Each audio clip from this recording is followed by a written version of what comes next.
અમદાવાદના સરખેજમાં થયેલ હત્યામાં મોટો ખુલાસો થયો છે અને પત્નીએ પતિની નહીં પણ પત્નીના પ્રેમીની હત્યા થયાનો ખુલાસો થયો અને પતિ જાકીર રફીક મેમણે પત્નીના પ્રેમી સરફરાઝ રંગરેઝની હત્યા કરી છે।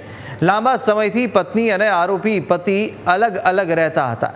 પત્ની પ્રેમી સરફરાઝ સાથે હોવાની પતિને માહિતી મળી હતી અને પત્ની સાથે જોઈ પતિ જાકીરે સરફરાઝ સાથે માથાકૂટ કરી હતી।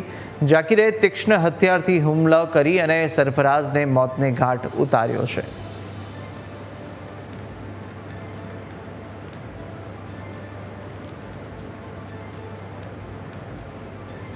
ઇન્દિરાનગરમાં એક સરફરાઝ દુર મોહમ્મદ રંગરેઝ કરીને પોતે રહેતા હતા એક એમની પત્ની સાથે।